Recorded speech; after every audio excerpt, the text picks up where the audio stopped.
The news about Indian masalas being sold in Europe, America, Singapore, Hong Kong, and other countries being reviewed and banned by some of the regulatory authorities in those countries are causing a lot of anguish and soul searching among Indian Americans, Indian diaspora living around the world.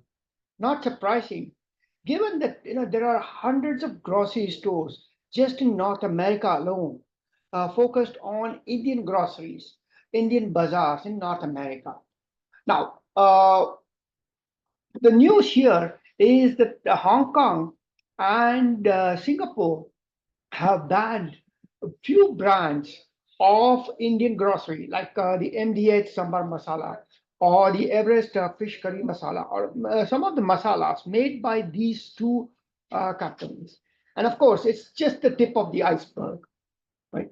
Because a few other countries have also been reviewing Indian masalas. Between September 2020 and April 24, food safety authorities in the European Union have found contamination in about 527 products linked to India.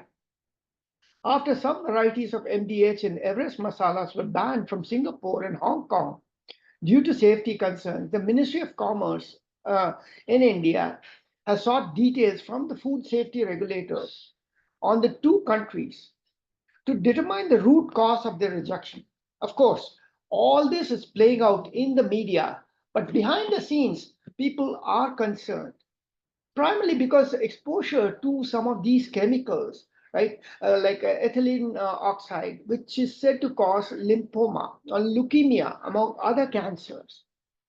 And these chemicals are carcinogens if taken in excess quantities. The bulk of Indian masalas exported to Western countries and to Middle East and Southeast Asia are for consumption by the Indian diaspora.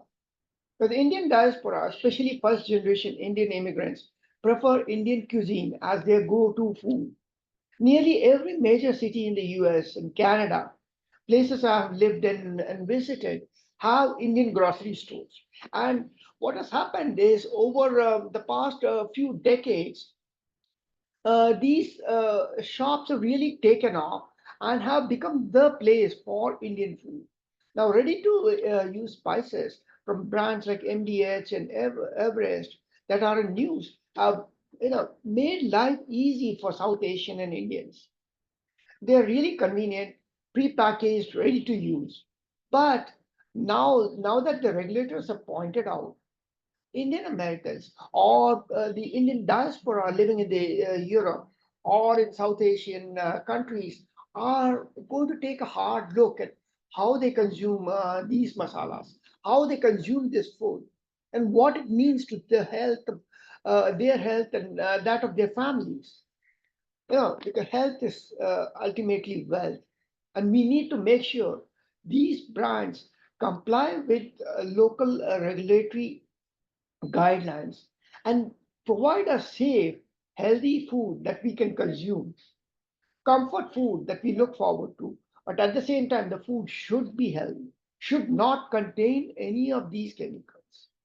I hope I hope the regulatory bodies act quickly, publish the findings, and the products are made safe for us to consume.